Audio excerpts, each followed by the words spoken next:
Okay, students, let's resume where we left off on the no side.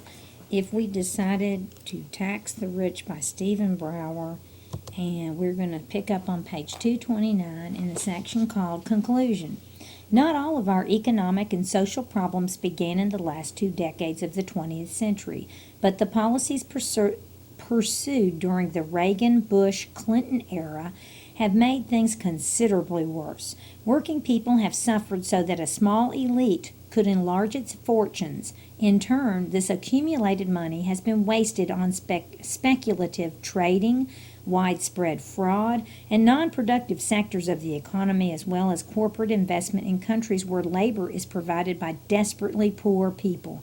The old structures of capital accumulation have brought us regular cycles of poverty and depression in the past. Today, things are worse. For capital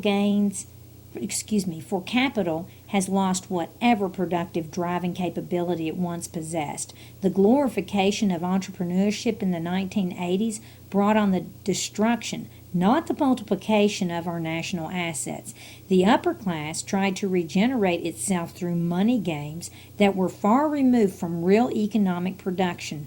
The plunder of the banking system, the privatization of public savings, and the paper trade in corporate assets. It seemed only a few years back that if the United States failed to break these habits, we would keep sinking in relation to other highly industrialized countries. The ascent of the economies of Japan, Germany, and the rest of Western Europe from 1950 to 1990 was remarkable. They seemed poised to leave us behind precisely because they were taking much better care of their people at the same time that their societies were becoming more productive. Today, something more frightening is happening. The United States, in concert with the corporate engines of globalization, may well bring the rest of the industrialized world down to its level. Once that has happened, the forces unleashed by international finance capital will keep pushing living standards downward. It is uncertain whether the kinds of social democracy set up in Western Europe can survive the current trends that have internationalized capital. Now, as capital moves quickly from continent to continent, often searching for cheap labor disciplined by authoritarian regimes, the capitalists are becoming more internationalized too, whether they know it or not. They cannot possibly show loyalty, whether feigned or real, to the working and middle classes in their own countries. Without a sharp turnaround toward democracy and equality in the United States, Europe will be virtually alone in its commitment to social democracy. The pressures of low-wage immigration labor, cheap imports from Eastern Europe and Asia, and free market practices of government are already threatening once secure areas of employment and caused right-wing populism to pop up in various Western European countries.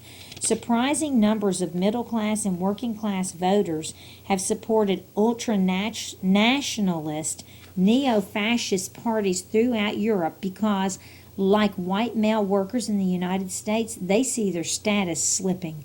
Europe's weakened remnants of social democracy may survive for a while, but are likely to do very well if the American, Japanese, and other international investors, including Europeans, keep filling the world's market with cheap products produced by mainland China, Indonesia, Thais, Vietnamese, Filipinos, and others in the vast new workhouse of Asia. In this chaotic world mess, the authoritarian/austerity regimes based on the Taiwanese and South Korean experiences will be the model for modern development. Their kinds of management teams are exportable, as are their long hours and brutal working conditions. These factors are rapidly turning China, the ultimate labor resource, into a giant replica of the Asian tiger market. In the United States, few mainstream commentators are paying attention to the ways that free trade ideology is undermining real freedom. They have failed, for instance, to see the dark portents behind President Clinton's willingness to seek campaign contributions from Indonesian billionaires and Chinese corporations. Conservative columnist and former Nixon speechwriter William Safire was one of the few to see the situation clearly when he described the central point of the ideo-economic struggle going on in today's world.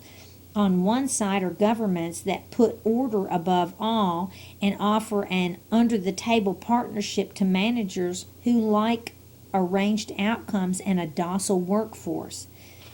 That was a quote for William Safire. In Arkansas, which looks suspiciously like a center of third world development within the United States, is the economic and political model stuck inside our president's head. Then we are wait a minute, let me reread that.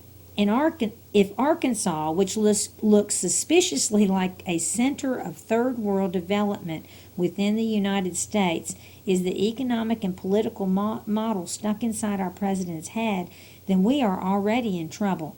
And if Singapore is the model state for globalizing high-tech development in the eyes of the world's investing class, then we are drifting towards something worse, as an illusion of democracy called authoritarian democracy. Nearly 170 years ago, Alexis de Tocqueville wrote that the manufacturing aristocracy which is growing up before our eyes is one of the harshest that ever existed in the world. If our permanent inequality of conditions and aristocracy again penetrate the world, it may be predicted that this is the gate by which they will enter. The new corporate aristocracy controlling not just transnational manufacturing but also worldwide finance and services is more powerful than anything de Tocqueville could have imagined, and it has diminished the prospects for democracy in America. The citizens of the United States need to restrain the single-minded accumulation of private capital, invest in strong public institutions, and give human values some room to thrive. Real democracy requires that the people find ways to share wealth and power. As the repositories of immense wealth and technical expertise, the rich nations of the North ought to promote peaceful and fair development rather than unleash free market chaos throughout the rest of the world. At home, the productive forces of the United States and the other advanced industrialized countries are easily sufficient to enhance equality and democratic values, as well as provide a comfortable standard of living for all. That is the end. Now write those papers.